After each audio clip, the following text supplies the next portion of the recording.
throughout my career, I had Adobe Center, Oh yeah. which is their elevators are pretty nice. They are now, Elijah. Hey, I haven't seen one break in my time at UT, so I'm there pretty often for the food courts.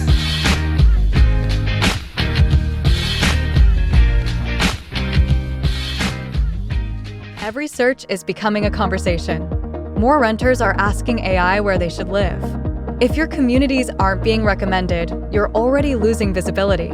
Opinion AI Visibility shows you exactly how your communities appear across today's leading AI platforms. Then we turn those insights into action with a personalized AI action plan featuring prioritized recommendations, ready-to-use content, and clear next steps. Because the future isn't about tracking AI. It's about knowing exactly what to do next. Opinion AI Visibility. See, fix, improve.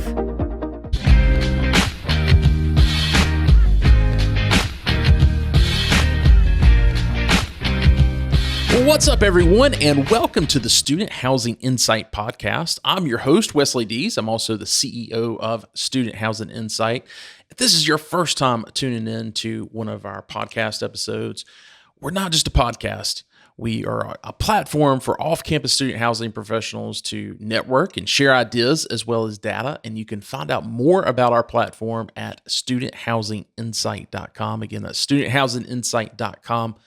We'll also make sure that both that link as well as any other link that we talk about in this episode is going to be in the show notes. In addition to the podcast, we also host the industry's monthly webinar for the U.S. called Shop Talk. Each month, we provide a legislative and policy update around things that are impacting our industry. Shop Talk also provides a monthly overview of pre-leasing data on a national and a regional basis, along with a panel of operators who provide their on-the-ground observations. And we typically provide a topic of the month as well. So it's a lot of great information. And if you're involved with the operations of student housing in the U.S., you definitely should be registered to receive our monthly invites for Shop Talk. You can register to receive those as well as review prior Shop Talk webinars as well as the slide decks by going to shoptalk.info. Again, that's shoptalk.info, and we'll provide that link in the show notes as well. Well, guys, we've got an exciting interview for you today. One of the biggest challenges in the student housing industry is that we may all speak English, but not always do operators and students speak the same language, and especially when it comes to rent. As an industry, we tend to think about base rent and premiums and concessions and utilities and parking, and kind of overall as revenue management. But when a student is asked how much they pay for rent or pay in rent, they're usually thinking about what's coming out of their bank account every month, or their parents' bank account if they're thinking about that. And when students really begin comparing what they're paying with their friends, and sometimes in the same building, they discover that a lot of times they may be paying very different amounts, especially if someone leased earlier in the leasing season versus the end of the leasing season. That doesn't mean that if they leased earlier that they're paying less. In some situations, they may actually be paying more. And that's where today's conversation gets really interesting. My guest is Elijah Wang-Chen. He's a finance student at the University of Texas in Austin. And he's also the creator of RateMyRentUT. If you've been watching the episode, we did I think it was our May wrap-up episode. We mentioned an article that came out that by the Daily Texan that included Elijah and his platform. Again, it's called RateMyRentUT. You can actually visit it at RateMyRentUT.com. Although, unless if you've got a texas.edu address, you're not going to be able to get into it. That's okay. He shows us a demo today, so you'll be able to see what the students see. But the platform allows students to anonymously share information about their rent, their utilities, their parking, their floor plan, and just kind of overall experience that they're having with their housing community. And then compare that information with what other students are paying and what their answers are to those questions. But Rate My Rent is more than just a website. Elijah has also built a strong social media presence by walking around West Campus and just asking students some very direct questions of, where did you sign a lease? How much are you paying? What's the parking cost? And did you receive a concession? So it's been very interesting to watch that. You can, again, go and search Rate My Rent on, it may be Rate My Rent UT specifically, on Instagram, and you can see all of his videos there. And, I think the most important question that he asks is he's asking these students, do you feel like you got a good deal? And the answers are sometimes surprising, sometimes funny, but they're always revealing. And for operators, this conversation offers really a look at pricing and leasing from a student's point of view. And we talk about what transparency means to students today, and why students may feel like not just that they've overpaid, but what some of the operational complaints are that really continue to surface in that student feedback, including a lot more conversation about elevators than I was expecting to have. We also discuss Elijah's background in social media, how he has generated millions of views with this content, and just how personal frustration with his housing search really kind of led him to create this technology platform that could eventually expand beyond Austin. I expect that it will. He's also what the technology is built on, or what the application is built on, I think is something else that we're going to see a lot more of in the student space, not student housing specifically, but just in the campus space.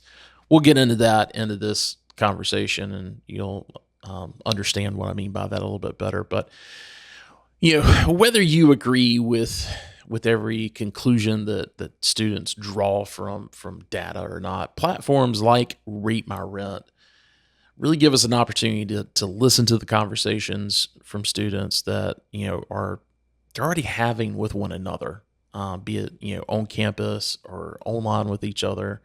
This is a great way for us to be able to view it as operators and listen to them. And for an industry that is constantly trying to better understand the next generation of renters, we definitely need to pay attention. So here's my conversation with Elijah, the creator of Rate My Rent UT. Elijah, welcome to the podcast. Yeah, thanks, Wes.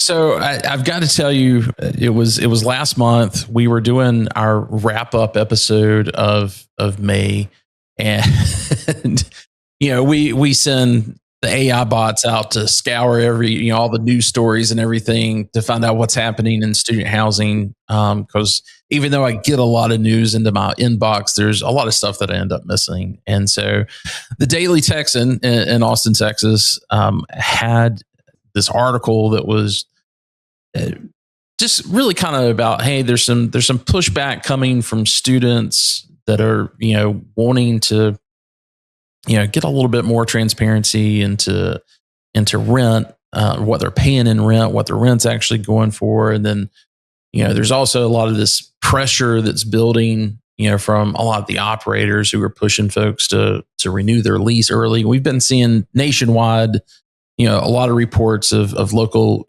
municipalities and these, we'll call them town and gown issues, where they want to, they want to push back on the operators and say, hey, let's lay off the students, give them some time to adjust. And so the article was kind of talking about that and some other things that happening within Austin and West Campus specifically.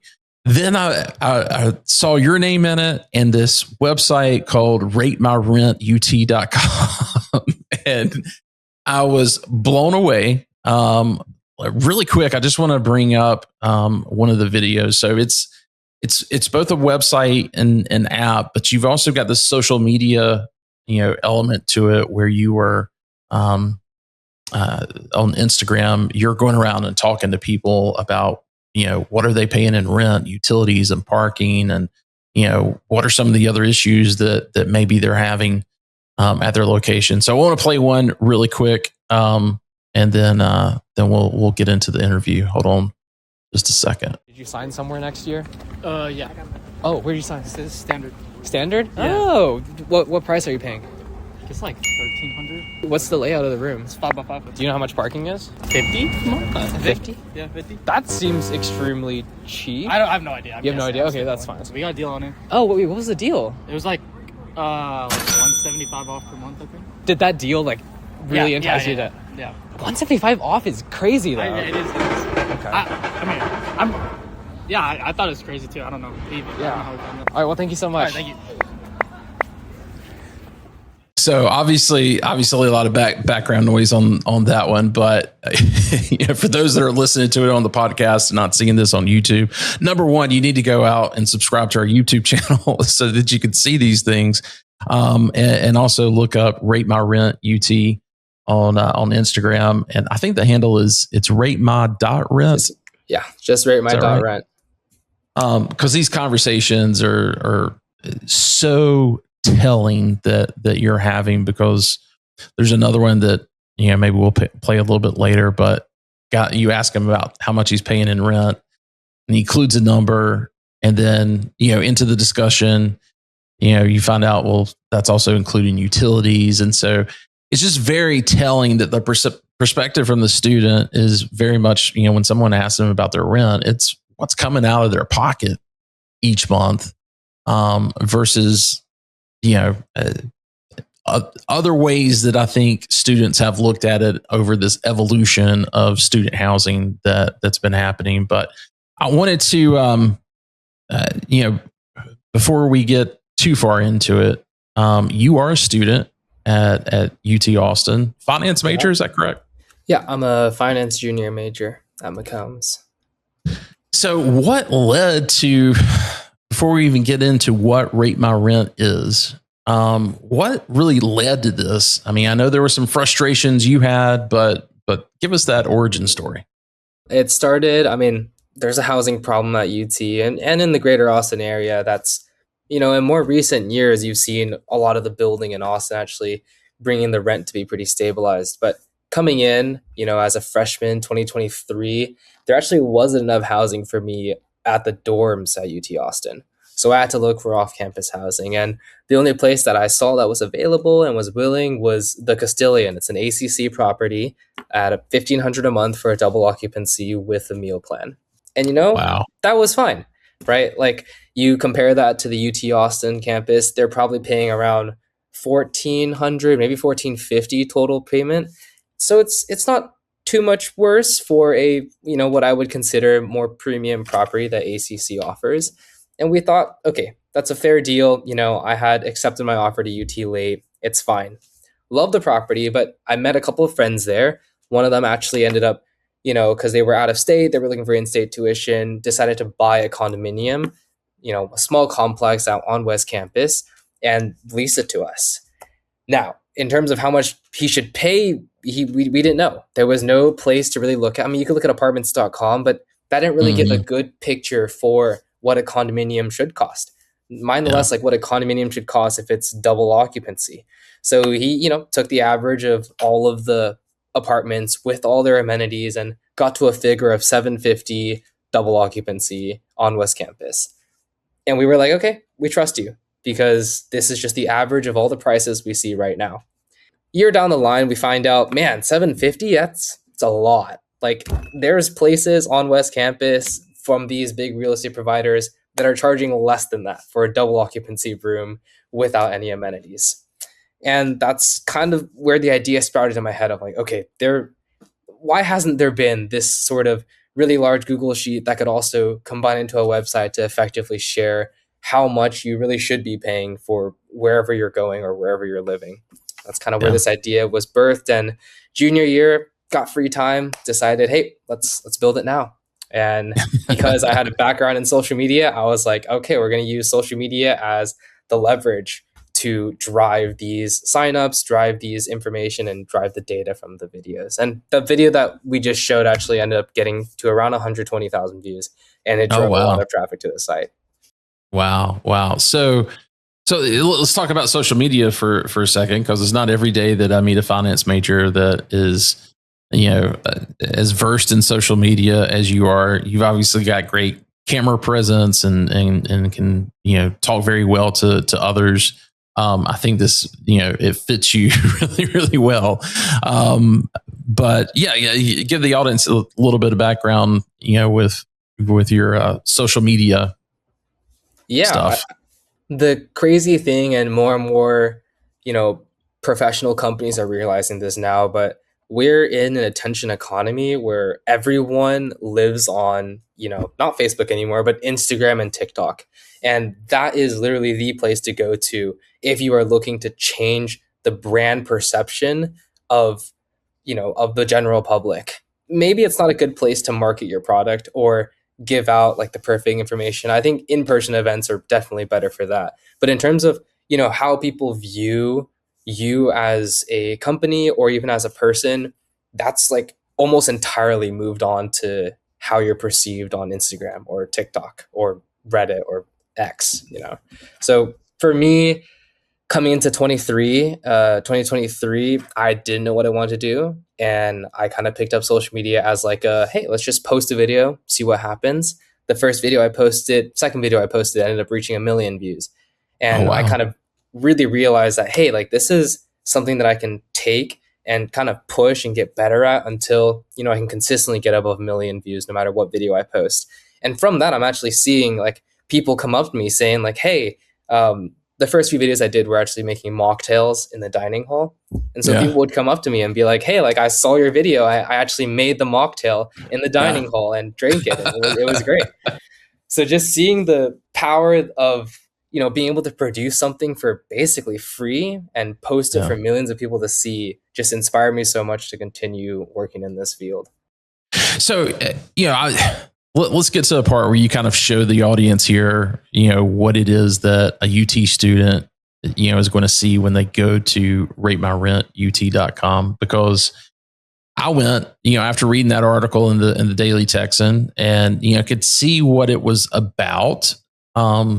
And you've got some videos that are also from your Instagram reels where you're kind of showing these conversations that you're having, but then you can actually see where you're taking information from students that are or those students are submitting their information on what they're currently paying in rent in order to see what others are paying in rent, which I think was really smart. Share if you care, you'll share, right? So walk us through really quick. I'll have you bring up the website, and then if you can kind of walk us through what happens after someone's able to register, and then what it is that they're sharing with their fellow students, and then what's happening once they're able to view the rest of what the other students have provided. Yeah. So immediately after signing in, they're prompted to share their rent to find out. Share and compare is how I like to put it. And I'm really just looking for the most basic information, which is, when they sign their lease, what their layout of the room is. I've combed through and personally also put in a ton of actual apartments and condominiums on West Campus for students to autofill to. And then just ask for their rent, how much they pay in utilities, and the parking, as well as any notes they want to comment about. And once they submit this site, because I don't want to submit anything there, you end up on the post submission site, which kind of just shows you how much people are paying at your place.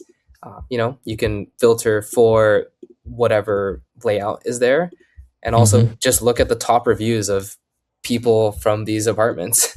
They're pretty funny to read because, reviews are always funny to read, and you can see the average rent that they're paying, as long with their review too. Quick question. Are you, it's probably too early, for you to have any, maybe you've heard any feedback, or maybe you've tried it out yourself, is I don't guess that the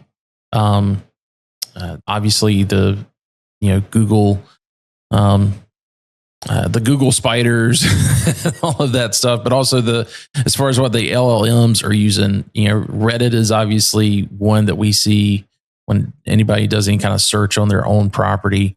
If that's been, in a UT subreddit or something like that, like it's going to pick that up as a review. Are the LLMs able to get any of this information, or is this Not kind of blocked right from them? now. This data is blocked from the LLMs. It's just purely based off of like a technical capability of right now. I've mostly been focused on, getting this data to process it into a future product. Yeah.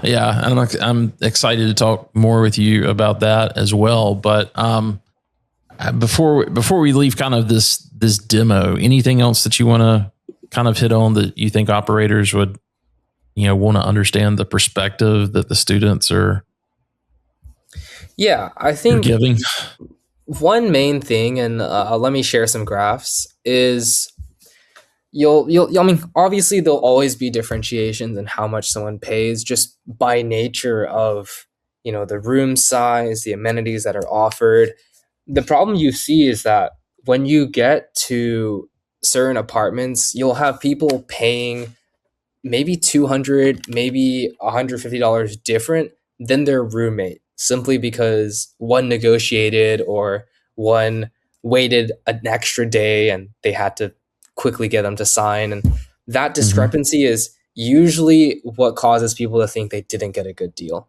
And I think, as you saw in the video that was displayed, sometimes all it takes is that $150 discount to convince someone like, hey, like this is a good deal for me and this is a win for me to sign right now. And I think this site was kind of just made to show like, hey, should you be asking for a discount, and like what price should you really be paying? Because, I'll be honest, like sometimes I'm approaching people and they come with a heavy sign and they say, man, I definitely overpaid. So my goal definitely with this site is just to prevent that from happening. Gotcha. Now you kicked this off at the beginning of this year, or this was around February of this year. Okay. And I'm just kind of curious. I mean, I don't know if you get any kind of feedback as to, when people are actually posting reviews. That's one thing that we've talked about is, over my career is, as we switch to all the properties, having websites, and not just websites that they could, get an idea of what the community was like, but that they could actually sign their lease, on the website, and pick their apartment, refer their roommates. We were amazed at, how many folks were doing that at like 2:00 in the morning. I'm kind of curious. Are you kind of seeing the same information, but I have not looked into it particularly because it hasn't been like a point of interest. I mean, there have been times where I get a notification that someone's filled out the lease at like 4 a.m., but not enough for me to count and see when people are actually submitting them. It would be interesting because I'm convinced, and it's going to be really interesting to see, because I'm kind of thinking of your site as not just a, hey, I want to go figure out what everybody's paying for rent. And because everything that you're collecting right now is on where they currently live and what they're paying. Is there where they'll live next year, or where so is that, are they able to see that, based off of, the 2025, 26 academic year versus the, upcoming 26, 27 year? Is there the ability for the students to see that difference? Not entirely. I mean, they'd probably have to read the comments or something. Yeah, those aren't really comments I've been asking for. I will say, like, doing and running this site has really shifted my perspective on housing a lot, just because I think one of the biggest things you see across America is like, oh, hey, like, rent prices are going up and like housing is becoming more expensive. And I remember thinking the same things too. But if I just, take a look at, let me remove the Bollinger Bands, and obviously, there's going to be huge swings when there's less data. But as an aggregate, you'll notice that like housing throughout the years in terms of rent prices has kind of stayed the same. It's like remained really stable. I think this is a better graph for it. But you'll notice like the price of like what a rent costs as an average of all 1,500 submissions that I've got from 2020 to essentially this year, it's stayed about the same, which is surprising to me, but it's, I think, probably where it contributes to like students aren't really asking me like, oh, am I paying more than I'm paying last year? Just because it's kind of been flat at UT. Yeah, maybe it's different somewhere else. And so the stuff that, because this just launched in February, that historical stuff you were just showing, did students report that, or was that? Yeah, so this is either students who reported their current lease, which they signed last year, or data pulled from, there was another previous project that tried to do this called Wampus.fyi. And so they've been able to share their data from me, which pulls from 23 to 24. Yeah. Cool. Very cool. Well, I want to dig in a little bit on the conversations that you've been having with students. I mean, tell me some of the things that have been most surprising, and maybe some things that you feel like for our audience is probably the most important for them to certainly tune into as, you know, they're getting ready for move-ins this summer, going into the fall, and then starting up their leasing season again. The biggest things people have always brought up, if they have any complaints, are just elevators. Like, I think I've done a sentiment analysis on all the data and all the notes. Over 50% at least mention elevators, and a good chunk of those mention how slow they are or how often they're usually down. Now, this may just be an adult apartment problem. I don't know. I feel like it might be, but it is a big problem on West Campus, especially with elevators being broken or taking forever. You know, I once waited 18 minutes. I once waited 7 minutes at the top floor of one of the high rises to just get an elevator to go to the first floor. And this is stuff that I've, talked with students who live at that same building whenever I interview them. And they all say the same thing of like, yeah, like sometimes the elevators, they just take forever. I mean, you'll have funny situations. I had one situation where a girl like was telling me, hey, you need to come to my place and make a video right now, because they like the union building placed my housing unit below the basketball court, and there was no sound insulation. So every night, if she was in her apartment, she would hear the basketballs go on the court, and she'd just get annoyed. So there is a bias towards people who have complaints to use this site, use it as a vent. And I've kind of shown like, hey, like if you put that you have a problem on here, I'll put it out there. Maybe these apartments will fix it. But the biggest thing is just transparency. Well, let's talk about that from a future standpoint. Obviously, with Google Business Reviews, the business owner can go in and reply, to any kind of complaints and, kind of give their story to it. Or at least their offer to make something better or what have you, that's public facing. With this, because you've got to have the .edu address, you've got to be able to, submit information. Is there plans for this to eventually where the housing providers would be able to have some type of access and be able to respond? As I've continued to want to grow Rate My Rent, it's shifted more to a direction away from being a review platform. So the current plans are no, but I could definitely see how in the future, if we're, claiming stuff on social media, that, the apartments would want to reach out to us and ask like, hey, like, can we look at this review? Can we maybe get the information on them, see if we can make it right? And if that were to ever happen, I'm sure I'd be completely open to it. But as for now, there isn't really plans to make this like a really public, everyone can check whether like this is a good apartment or not sort of interface.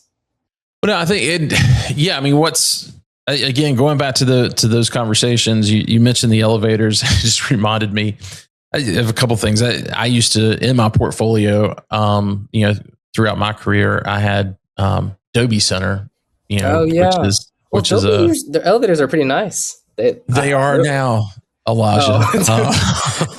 Hey, I haven't seen one break in my time at UT. So I'm there pretty often for the food courts. Todd Engstrom, who was the forever manager there. If he's listening to this podcast, he would probably tell you differently as well. It wasn't so speed going up and down wasn't an issue. It was when they would break down.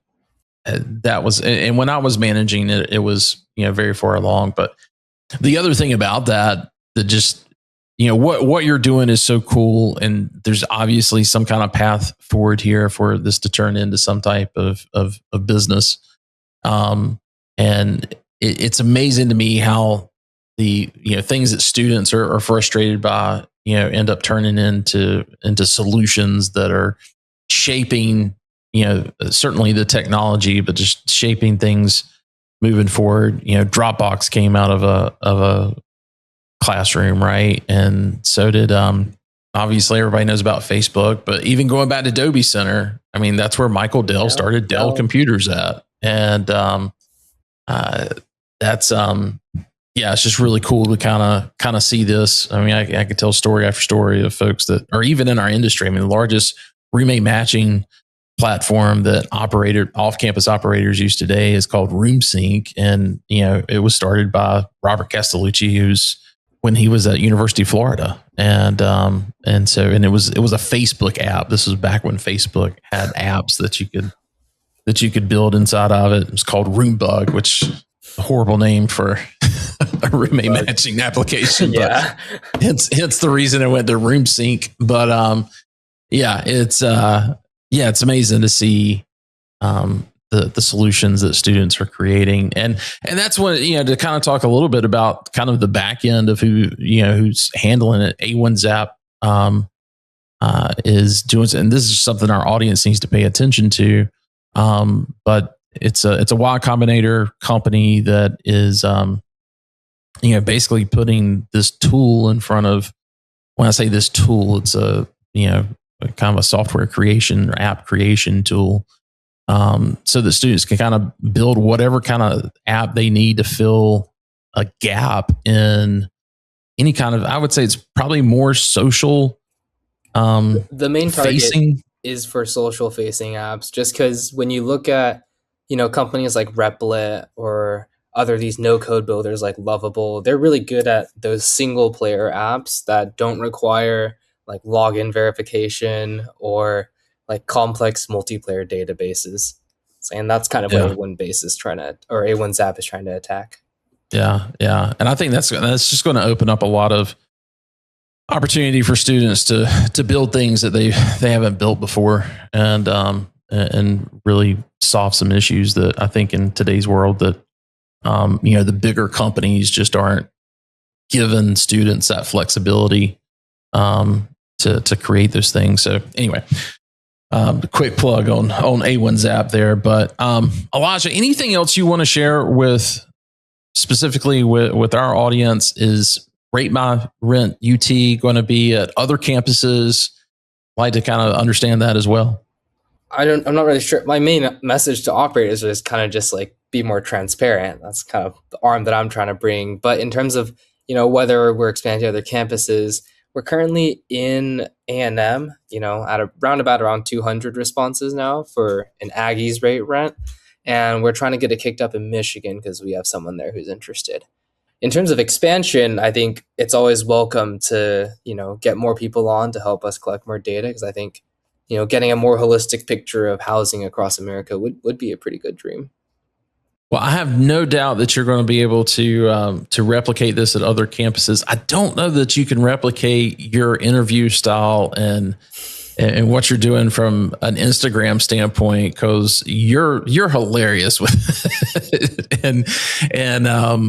I hope you're able to find influencers at those campuses that can do it as well as you do it.